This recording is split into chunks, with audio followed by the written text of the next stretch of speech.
शंकराचार्य जी के चरणों में आदित्य बजरंगी का प्रणाम।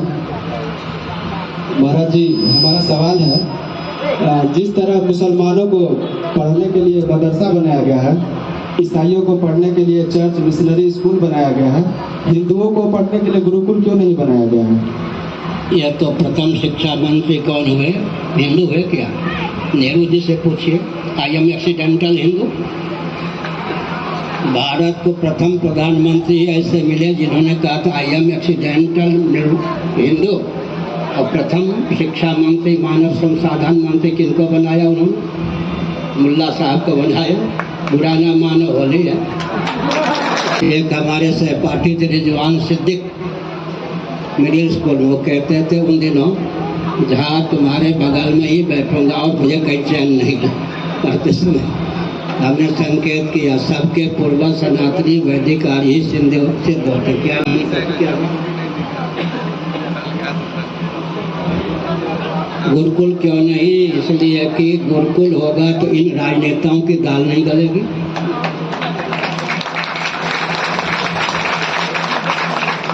घर की शिक्षा अगर सुदृढ़ होगी, किसी राजनेता की दाल मुझ पे गल रही है क्या? और मेरी दाल सब जगह गल रही है। भारत के रूप में तब तक जब वो पैदा लिए थे तभी से वो ईश्वर है, आज से नहीं है, तभी से उसी टाइम से ईश्वर है। क्योंकि जब उनको साबुन लगाया जाता था तो साबुन में रोने लगते थे, उनको नहलाया जाता था साबुन से तो वो रोने लगते थे, इसलिए उनको मिट्टी से नहलाया जाता था। उनको बहुत अद्भुत है शंकराचार्य भगवान, ईश्वरी देन भगवान। बेबी है मैं, श्री सुखदेव झा के बहू, सेकंड नंबर के बेबी झा हूँ मैं। मम्मी बताती थी जैसे कोई फ़ोटो है पासपोर्ट साइज, उसको आप ऐसे के ऐसे नहीं रख सकते हो, लेकिन वो फ़ोटो होती थी उसे वैसे के वैसे ही रख देते थे और आगे पीछे कोई सपोर्ट नहीं। और जैसे मेरे बड़े भैया होने वाले थे तो पहले से ही कहते थे कि लाल बाबू आएंगे, लाल बाबू आने वाले हैं। मतलब बड़े भैया और दूसरे नंबर वाले दो भैया जो थे, एक का नाम है प्रमोद, एक का नाम भी उन्होंने पहले ही बता दिया था, लेकिन हम लोग कोई भी नहीं हुए थे। मगर मम्मी बताती थी ये सारी कहानी, पापा बताते थे कि ऐसे करना, बार बार घर छोड़ के जाना, कि मेरा ये परिवार में मोह माया नहीं है, मैं इन चीज़ों के लिए नहीं आया हूँ, मेरी दुनिया कुछ और ही है, बस यही सब। बाकी मेरा नाम प्रज्ञा मिश्रा, मैं उनकी भतीजी। मेरा नाम विनीता झा है, शंकराचार्य की भतीजी, श्रीदेव झा की लड़की, छोटी लड़की। जी जी, क्या बोल रहे थे? शंकराचार्य जी के बचपन का नाम क्या था? शंकराचार्य का बचपन का नाम घूरन झा है और स्कूल का अपर प्राइमरी स्कूल का नाम नीलांबर झा पड़ा। बचपन उनका एक्चुअली हम लोगों ने देखा नहीं, क्योंकि 65 साल पहले ही वो संन्यास ले चुके थे, ठीक है। और परिवार में जितने भी लोग थे हम लोगों ने सिर्फ उनकी कहानियाँ सुनी हुई है, पिताजी से, अपनी मम्मी से। ताऊ जी गाँव में रहते थे, उनके सबसे बड़े भ्राता जो थे श्रीदेव झा, उनसे ज़्यादा कुछ किसी को नहीं पता था उसमें। लेकिन ये था कि जन्म से ही उनके अंदर अलौकिक शक्तियाँ भी थी और फिर उनकी शिक्षा महान है। ये मेरा नाम प्रशांत कुमार झा, मैं उनका भतीजा हूँ। दोनों लड़का लड़की को एक ओम दिए थे वो आशीर्वाद में, उसने 10वीं का किए थे। उसके बाद में उनके पापा गुजर गए, उसके बाद ये पढ़ाई किए। वो एक रेलवे के में है और एक लड़की टीचर है और जमाई भी टीचर है, उनके आशीर्वाद से। तो आप देख सकते हैं, जैसे बोलते हैं खुशी के आंसू, जैसे पहले इन्होंने दीक्षा क्रम में आए थे और जिन्होंने जो मन्नतें मांगे थे वो पूरा हुआ है। तो आप लगातार बने रहिए लगाओ मेरी धरोहर न्यूज़ चैनल के साथ। निश्चित रूप से आई जे एठम से एक संकल्प उठल है, एक आवाज़ उठल है, जो भारत भव्य बनाएंगे, हम हिंदू राष्ट्र बनाएंगे। तै में पूरा सनातनी अपन जोड़ लगा रहा है। अहाँ देखबे जे परम पूजनीय निश्चलाचंद सरस्वती जी महाराज के आशीर्वाद से आज पूरा सनातनी जे छे से एक भय के प्रयास भ रहा है और एहि दिशा में सब गोटा अपन अपन स्तर से लागल छथि। और निश्चित रूप से मिथिला जे छे एकटा अलग भूमि रहलै है और एहि मिथिला से माँ मनसा देवी जे साक्षात नाग माता छथिन और पृथ्वी के जे छे ओ कतौ ने कतौ नाग के हम सब मानै छियै जे हुनकर श्रेष्ठ नाग के, तो नाग माता के आशीर्वाद से जे छे निश्चित रूप से ई सनातन जे एकता के काज शुरू भेलैया और हिंदू राष्ट्र के जे बात छे हमरा सबके पूरा विश्वास है जे हम सब सनातनी एक मत भऽ कऽ हिंदू राष्ट्र में अपन जे छे अभियान में अपन संकल्प जे हम सब लेलहुँ एहिठाम ओकरा पूरा हर तरह से निभायब और जे हिंदू राष्ट्र के हम सबके संकल्प है ओकरा पूरा निश्चित करब। वीर कुमार झा महादेव, मिथिला वाहिनी संस्थापक। क्या लग रहा है आपको, हिंदू राष्ट्र का जो परिकल्पना यहाँ शंकराचार्य धाम में गूंज रहा है, उसके विषय में क्या कहना चाहिए? गूंज हम लोग के दिल हृदय दिमाग में बैठ चुका है और इस रूप में 23 दिसंबर 1995 से हम घर परिवार सब छोड़ चुके हैं। हम लोग 7 प्रशिक्षण प्राप्त किए हैं और इसमें लगे हुए हैं। जरूर है, निश्चित है कि बहुत जल्द ही हिंदू राष्ट्र भारत होगा। जैसे नेपाल में हम लोग आवाज़ उठाए तो आज पुनः नेपाल हिंदू राष्ट्र हो गया है, वैसे ही फिर से भारत हिंदू राष्ट्र यहाँ भी हो जाएगा निश्चित रूप से। राकेश कुमार रंजन, धर्म जागरण सह संयोजक, मधुबनी जिला राष्ट्रीय स्वयंसेवक संघ। यदि चाह हमारे दिल में हो तुम्हें ढूंढ ही लेंगे कहीं ना कहीं, तुम्हें ढूंढ ही लेंगे कहीं ना कहीं। मनमोहन सूरत प्रभु मन। हर हर महादेव, बस हर हर महादेव, नमस्कार, मैं हूं आकाश मिश्रा। आप देख रहे हैं मेरा गांव मेरी धरोहर न्यूज़ चैनल। इस वक्त हम पहुंचे हैं मधुबनी जिला के कलवाही प्रखंड अंतर्गत हरिपुर बक्सी टोल में, जहां आप देख सकते हैं जगत गुरु शंकराचार्य, ये पूरी पीठाधीश्वर जगत गुरु शंकराचार्य धाम आप देख सकते हैं।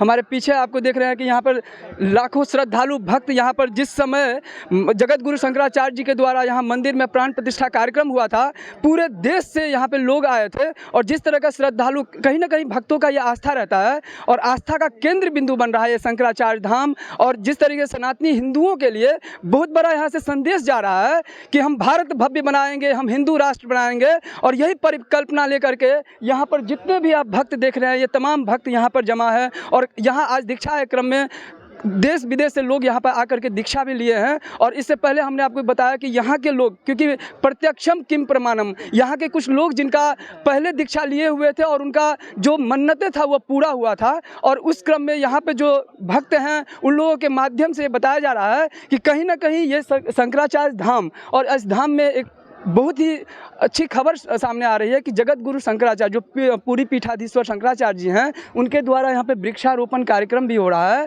और साथ में उन्होंने एक बहुत अच्छी सुंदर पहल करने के लिए कहा है कि किसी भी नेता वगैरह पे भरोसा करने की ज़रूरत नहीं है। अगर हिंदुओं को, अगर अपने जीवन को सही तरीके से अगर पहल करना है तो सनातनी हिंदू को एक एक रुपया जो है अपने समाज में इकट्ठा करके उसे भलाई के कार्य में, अपने गाँव के, अपने समाज के विकास कार्य में लगाना होगा। तभी जाकर के वो जो सनातनी हिंदू का, जो आज हिंदू राष्ट्र का जो परिकल्पना चल रहा है, उसको जाकर के वो पूर्ण करेंगे। तो हम आगे बात करेंगे। हमारा प्रयास रहेगा कि जगत गुरु शंकराचार्य जी के श्रीमुख से भी हम इस विषय में थोड़ा बात करें। तो हम अभी आपको लेके चलते हैं।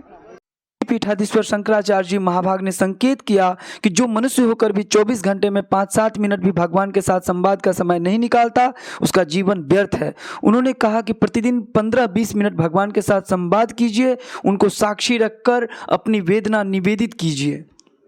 जाति पंथ विविधताओं में बटा यह देश के विषय में उन्होंने क्या कहा? स्वतंत्रता के बाद विचित्र लहर चला दी गई, जिसे देखो वही जाति को कोसता है। जबकि वैशेषिक दर्शन, न्याय दर्शन के अनुसार अनेकों में अनुगत का नाम जाति है। जातिहीनता का नहीं, उदारता का द्योतक है। घट अनेक हैं, घड़ा तो घटत्व जाति है। आकाश एक है तो आकाशत्व जाति न होकर धर्म है। लेकिन ब्रह्मांड भेद से अगर आकाश में भेद मानते हैं तो आकाशत्व भी जाति है।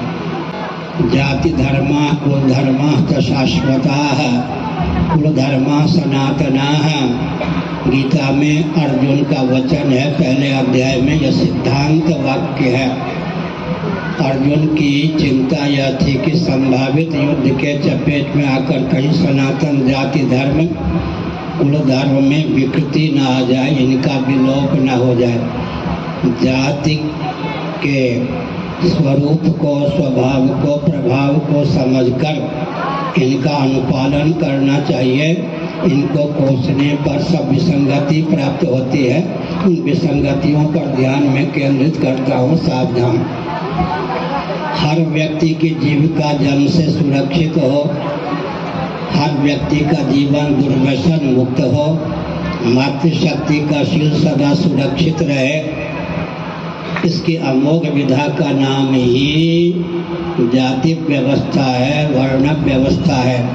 जनसंख्या सदा संतुलित रहे, बिना परिवार नियोजन के, बिना गर्भपात के। शिक्षा, रक्षा, अर्थ और सेवा के प्रकल्प संतुलित रहें, यह जाति व्यवस्था की दिव्यता है। America, Britain, Germany, Japan, France, जहाँ जाति व्यवस्था सैकड़ों वर्षों से विलुप्त है, वहाँ उनकी लाचारी है कि वो वैकल्पिक ब्राह्मण, क्षत्रिय, वैश्य, शूद्र आदि बनावें। लेकिन वैकल्पिक ब्राह्मण, क्षत्रिय, वैश्य, शूद्र आदि बनाने पर समय का अधिक उपयोग होता है, संपत्ति का अधिक उपयोग होता है, फिर भी संस्कार का आधान नहीं हो पाता। ऊपर की श्रेणी में ही लोग भर जाते हैं, संतुलन भी बिगड़ जाता है।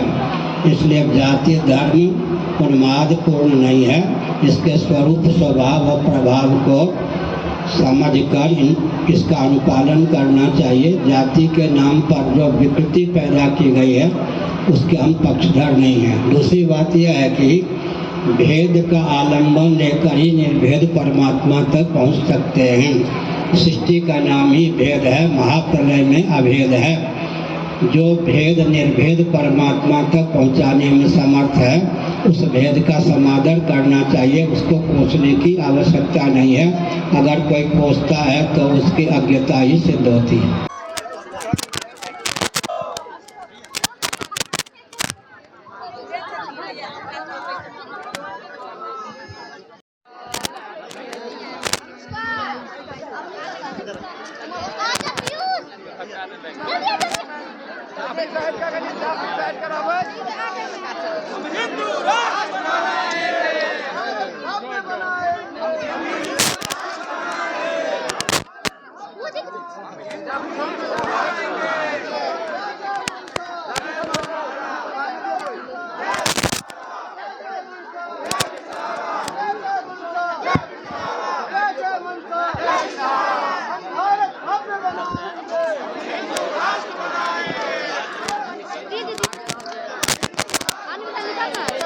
शंकराचार्य धाम में अभी शंकराचार्य, जगत गुरु शंकराचार्य द्वारा वृक्षारोपण कार्यक्रम हो रहा है, क्या उद्देश्य है इसका?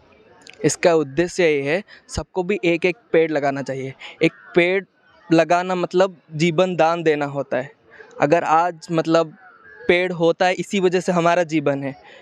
यही और बहुत सारी चीज़ें होती हैं इसके ऊपर, जिसकी वजह से, उसकी वजह से ही हम आज जीवित हैं, और कुछ खा भी रहे हैं, उसकी वजह से ही खा रहे हैं।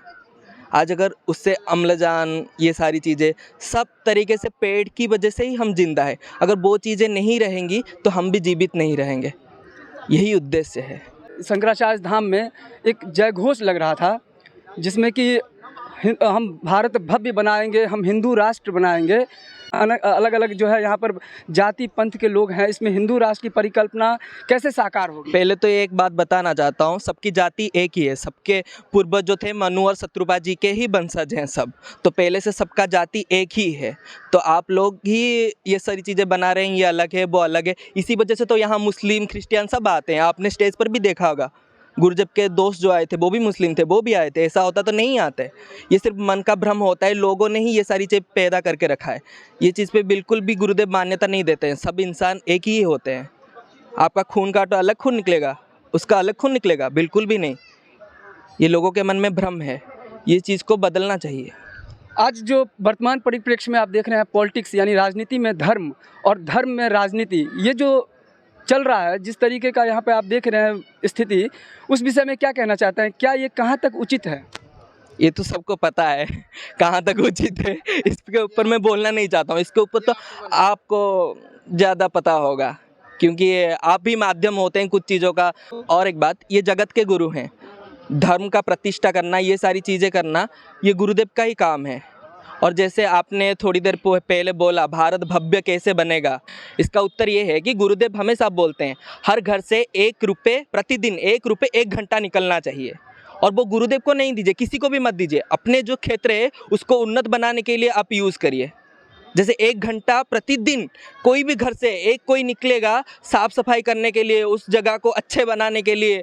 ये भी जगह जो बना है ये लोगों की वजह से ही बना है। आप भी घर बनाते वही लोग ही बनाते हैं। तो वहाँ पे अगर कोई भी गांव में कुछ भी बनता है तो वही लोग ही करेंगे। तो अलग के ऊपर क्यों आप डिपेंड कर रहे हैं? 1 घंटा अगर हम खुद करेंगे तो फिर क्या होगा उसका। 1 रुपये और पैसे चाहिए होता है, हर चीज़ के लिए अर्थ चाहिए होता है। 1 रुपये हर घर से निकलेगा तो वो पैसा उसी चीज़ में यूज़ होगा। राजेश सेनापति।